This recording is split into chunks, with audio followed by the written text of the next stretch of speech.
What we're hoping is, oh, damn it. When we moved, somehow this table found its way out of the trash into my shop here. Look at this thing. We're gonna turn it into something better, I think. Most people, oh, I probably shouldn't have gone that high, would look at this and be like, well, why don't you just refinish it? And I could do that, but that's no fun. What I want to do is take this thing and completely transform it. There's a lot of bad stuff going on. The top here is completely split apart. The legs here are definitely coming out, but they were mortised and tenon, so this thing was built pretty decent. All the finish on the front is crackling, so if I did want to refinish it, it would just get super squirrely. The drawer itself racks, but we do have a decent joint here, and I can honestly see the pencil marks, which is pretty cool, on the drawer box. So I think what I'm gonna do is maybe just see if I can take this sucker apart to the best of my ability, kind of look at the lumber and then see what I want to build out of it. Come on. The drawer box has a plywood panel on the bottom, but we've got solid wood sides. Most of these parts are all solid wood. I think it's red oak just by looking at this top here. There's a bunch of screws holding in that head, so I gotta find my favorite, a flathead screwdriver. The top itself, the wood looks like it's in decent shape. It's pretty cupped, but I think we might be able to make some lemonade out of it. I actually have no clue what I want to make with it though. All right, let's get these screws out. It's just a lot of 3/4 material, except these legs. These legs are kind of beefy. Should we ask my Instagram audience? Speed poll? If you're not following me on Instagram, I'm about to put up a poll here. What should I make from the wood in this table? Boom. Okay, typically those responses come in pretty quick. We should be able to have a couple ideas. It's funny to look at the kind of tradition. I don't know when the hell this thing was made. I have literally no clue. I don't know anything about it. Like I said, we found it in the trash. But to see the entire top being jointed together and then screwed down in like no concept of wood movement seemed to be having any F's given about it, which is super interesting. I think the legs are even attached to the top. I see a screw here. No mortises, but the base is mortise and tenon, which is super interesting. Maybe there's a bunch of children. This is like the first pocket hole ever. So this is mortised and tenon in. Well, there's a screw right here, but this rail is there. And how the hell do they expect you to? I don't know if it fits from this side. It's an optical illusion.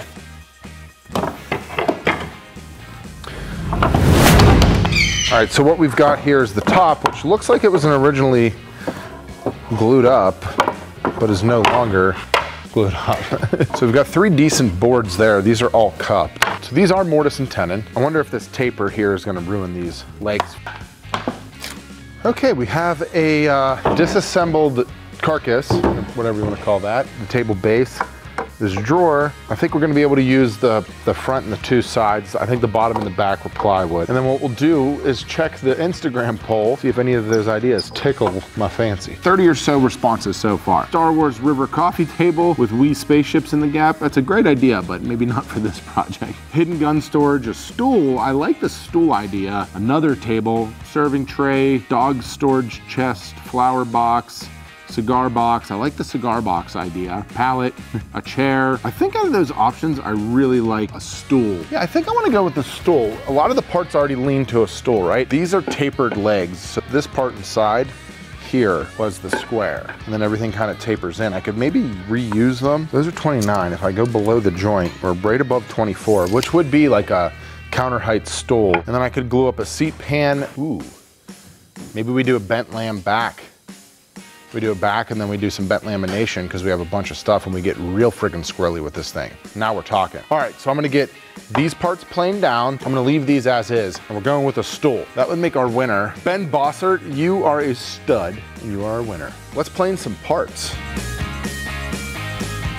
So the top boards are pretty cupped, and I was just gonna jump onto the joiner and planer, but I think I wanna cut those in half first so I can keep the thickness. If not, I would only probably get a 3/8 of an inch thick piece out of that. I might be able to save just a little bit more if I do that. So let's use this terrifying big blade.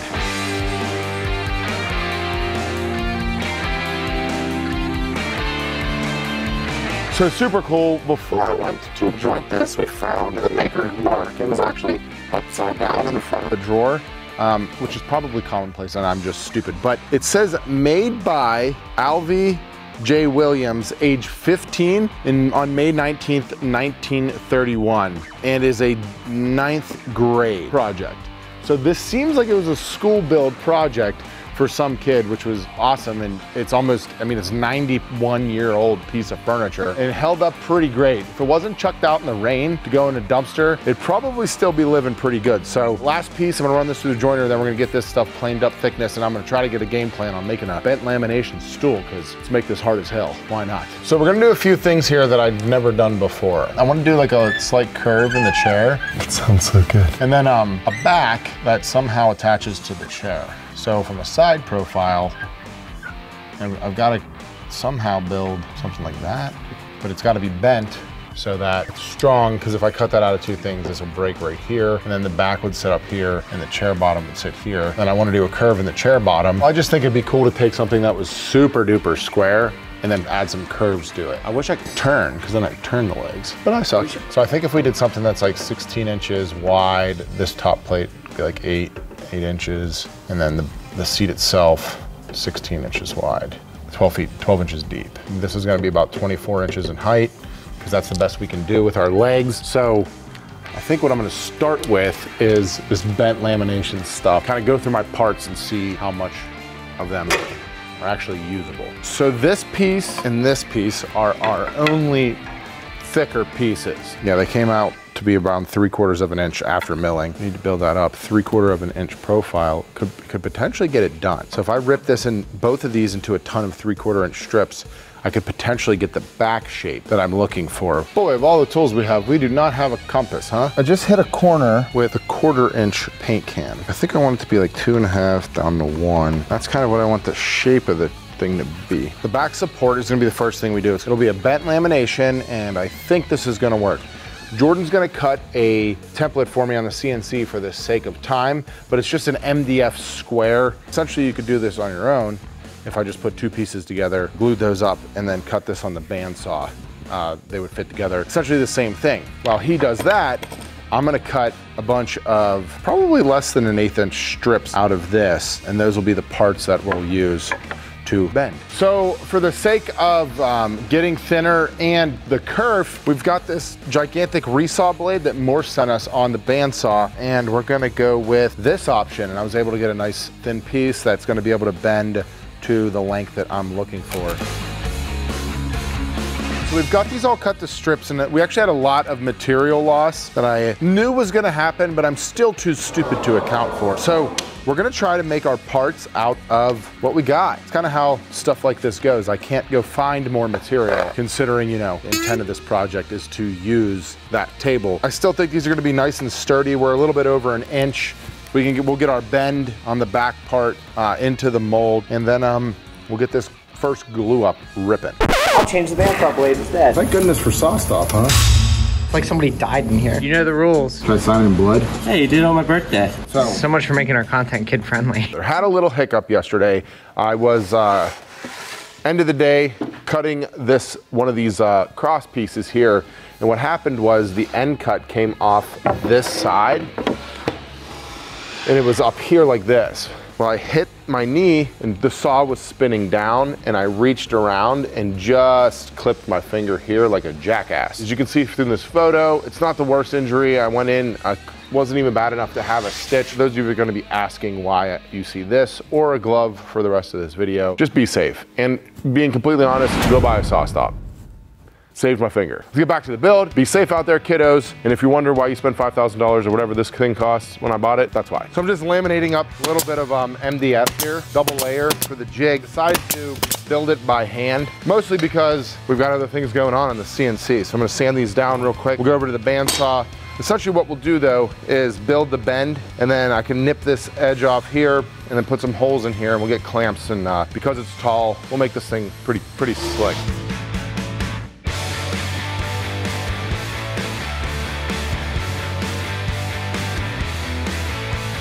Sorry about the buzzing in the background. Jordan's got Miss Piggy. She's hungry, she's eating. To make the jig, I'm gonna put down, this is carpet plastic. Like you can buy it in these wide rolls. Just something so the glue doesn't stick to this piece of plywood in the glue up. You could use packing tape or whatever. We have this, so we're gonna use it. And then what I'll do is I'll tape the insides of the jig, and we should have a stick-free glue up.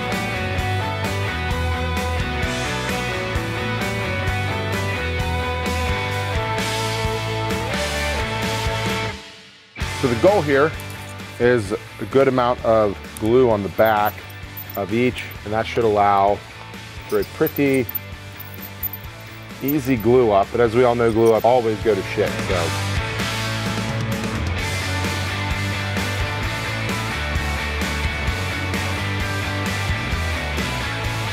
May have miscalculated, but that radius is not touching down here. The outside radius would be bigger, yeah. But like there's still, I can see gaps. So I'm just gonna open up the curve a little bit because it's not, the curve's okay. It's everything else touching first. So if I take a 1/2 inch, I think, and start there, I might be able to clamp it in. And it's just because this radius can't bend that tight.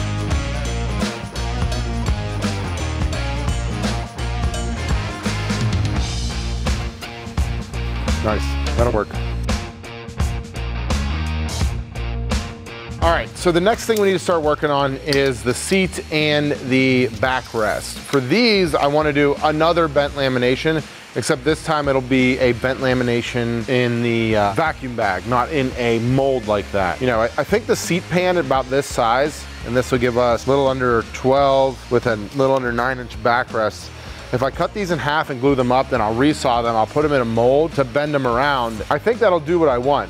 More or less, I'm just trying to get more shape into this thing than existed in the square table that it was. A couple quick glue ups here, and then once these are dry, I'm gonna resaw them. They're all oak, but pretty sure they're not all from the same tree. I think half of this is white oak. Well, when I was building shit in middle school, I still used all the same wood. All right, so now that we have those parts in glue up, what we're gonna do is we're gonna joint this face and cut these down into squares again. I can't do much joinery while they're tapered. Yep, that should work. Let's go.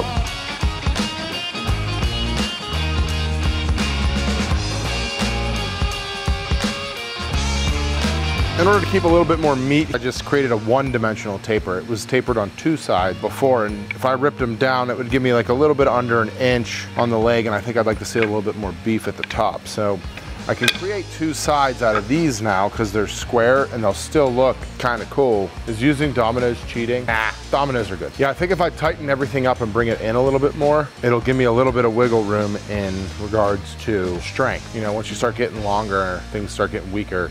And I only have 5/8 of material here. What I'm gonna do is I'm gonna cut these drawer sides and use these as our front, or as our stretchers on the front. I'm gonna do a splay because I kind of think it just looks a little bit more interesting. Nothing crazy though, maybe 5 degrees on each leg.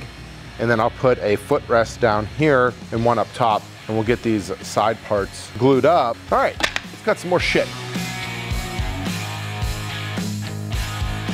All right, this is what I want on the top, this distance here, and it'll put us roughly at about a 12-inch top. And then what I'll do is I'll cut the dominoes first while the board's still square, and then I'll cut my angles on it. And when I do it that way, what it does is leaves my domino tenon square to this surface, which is square. Because if you cut them both on an angle, they end up getting out like this and the domino won't fit in properly. There's your tip for the day.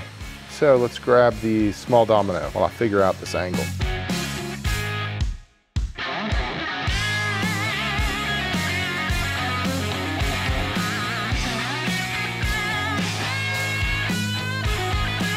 So now in all of my brilliance, or lack thereof, should have the reveals and the taper that we want. Yay, that kind of worked, kinda. Sure doesn't look like a table, huh?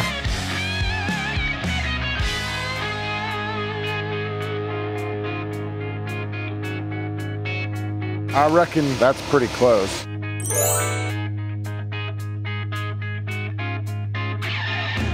It kind of looks like a stool, kinda. So I've decided I want to do 2 side pieces here because it's a counter height stool. So it's already small, and I am concerned with strength as always. I will probably never sit in this just because I will make it look disproportionately smaller than it actually is. But for the normal human, I want it to have a nice, strong, rigid, comfortable fit. So we'll throw 2 of those in there, and then we're gonna have to wait for everything else to dry before we can start on any more of that the bent lamb work. The next day. It is the next day, which means our things should be dry, or at least close to. So we're gonna get the 95 different parts that we have in clamps, out of clamps first and foremost. Make sure we have no big issues, and then we're gonna resaw and put things back into clamp. Make a big thing of a small thing, and then make the small thing of the big thing. Woodworking. Not a good day to be a clamp in our shop. Hey, ooh, where we thought it might fail. We'll fix it. So these look pretty good. Yeah, they're slightly off. I think same enough. The one's just a pew bigger. Now let's get these out. For strength's sake though, yeah, I think what we do is and just gas them. Just put it in a big bucket and I do not think there's anything wrong with using oak for bent lamb, but I also think it's a non-preferred bent lamb wood. If you're a scientist and you want to let us know, is oak a bad wood for bent lamination? We need to make a form for our back to bend over. So I'm gonna cut some strips of this MDF and then we're gonna put this, I guess this is hardboard that we have here, and make a little vacuum form press thing, majig, a goo-goo. Then we're gonna go ahead and start resawing on the big bandsaw. And I think that we got it finally set up properly with dust collection and everything, because we've got a full-blown wood shop here. And if you want a full-blown wood shop, you should check out today's sponsor, Woodcraft. They've got everything you need to make your own wood shop, buy all the materials, get all the good stuff to be awesome, or at least try to be awesome. And that's our goal here. And if you're looking to improve your woodworking or have an awesome shop like we're trying to have, there's about 75 different stores across the United States and in North America. You can check out one of those or their awesome online store. Thank you, Woodcraft, for sponsoring this build and supporting us. So this is about to get pretty squirrely. We don't do a ton of resawing because it's intimidating as hell. Our material is 5/8, so if we do 2 cuts, that leaves us with a 1/2 inch. So let's go with 1/8 inch cuts and then hope the shit bends.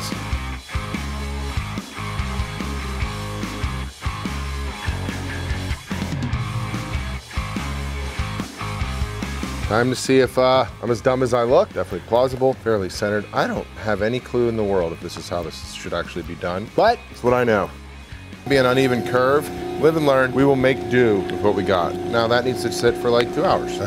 So when we pulled these suckers out of clamps, I could kind of see a little bit too much light coming through on this corner here. And we did have troubles in getting that nice and tight there in the corner. So what I'm gonna do is impregnate the entire thing with resin. We've got this cool little pump from Total Boat that mixes it for us. So we're just using high performance here. Don't need any deep pour. I'm just gonna lather these things in there. Hope it fills any of the voids and stuff that seem to have found. That should give me at least the peace of mind that this thing is gonna be rock solid in the back there. Supposedly this stuff's like glue. A bunch of idiots on the internet just using it to make stuff out of. Who would do such a thing?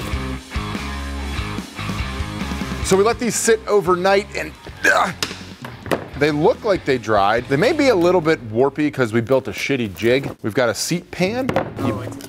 Yeah, you gotta have a wonky ass to sit on that. And the back's not that bad. See, the thing is, like, the human body has a bunch of different curvatures in it. So we're gonna play to that. This is very ergonomic, intentionally ergonomic. Ooh, these are dry too. So we're gonna get everything kind of cleaned up. And then I'm gonna figure out a way to fabric-cobble something together. By the way, new merch, fabric-cobble, get you some, let's go. I hate our drum sander, and you saw us struggling with it on some of the other parts. So what I'm gonna do is bring the joiner bed up as high as I can get it, just take a kiss off of this, and then I should be able to kind of run this through like this, staying pretty safe, and joint one of these sides to then do the same thing on the planer. I think that's how these guys do bent lamination stuff, so that's right.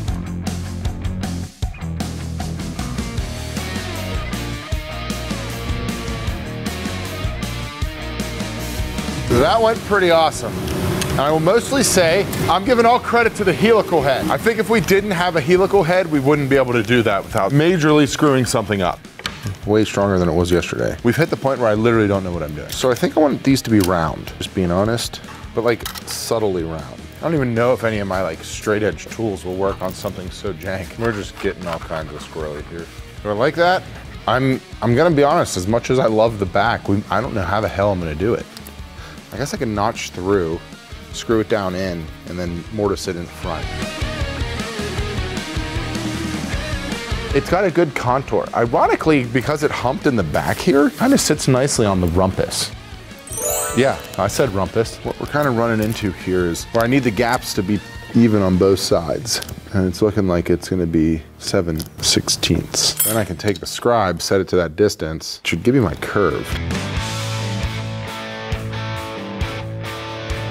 Next thing on the agenda is figuring out how the hell I'm gonna do this part. Just mortising it in here wouldn't really work, but I think if what we did was I haunched this down into here and then mortised it into here, it would work. Would work. No return, no coming back now. Absolutely zero. So now we're just marking it out. Do I know what I'm doing?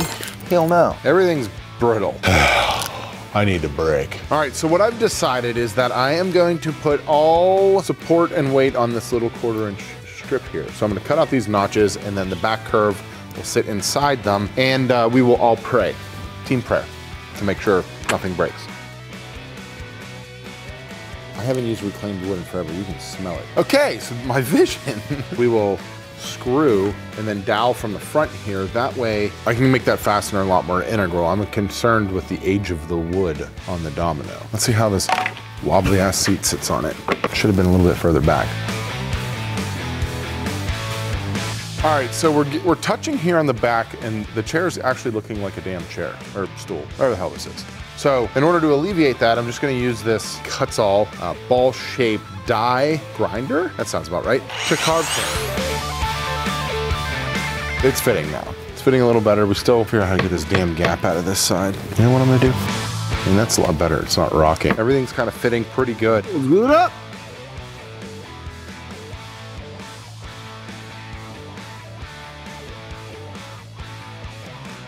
She looks dry, and it actually looks like a stool. I think a lot of the racking and issues we were having, it's such a little stool. And pretty much everything I built looks little. I built 8-foot doors, and they still look small. So let's get the seats on here, seat in the backrest, and then throw Sam's skinny ass on this chair and see if it actually explodes. I didn't even look at where these landed. Full send, and it landed in the rail. So because I'm a rookie, mostly a rookie chair maker, definitely something I think should we do a 3 levels chairs? Because Sam sucks at chairs, I suck at chairs, Jordan just sucks. We could use the practice, because if we do a conference table, we're gonna need chairs. It's not that bad for winging it, but I'm not sitting in it first in case it breaks. Get in there. I have zero faith in this. Just kidding, I trust Domino's. It's pretty good, huh? For like a shop, kind of like beater garage stool. Hold on. Good. For being made out of a 100-year-old table. For being made by you. Oh! Wow, it's a little tippy. My turn. I mean, my huge ass fits in it. He's a stool! It works! That's feet off the ground. Now we gotta do final sanding and some finish. We're gonna spray this son of a bitch. Got the old sprayer filled up with some Halcyon, and in the words of our forefathers, let us spray.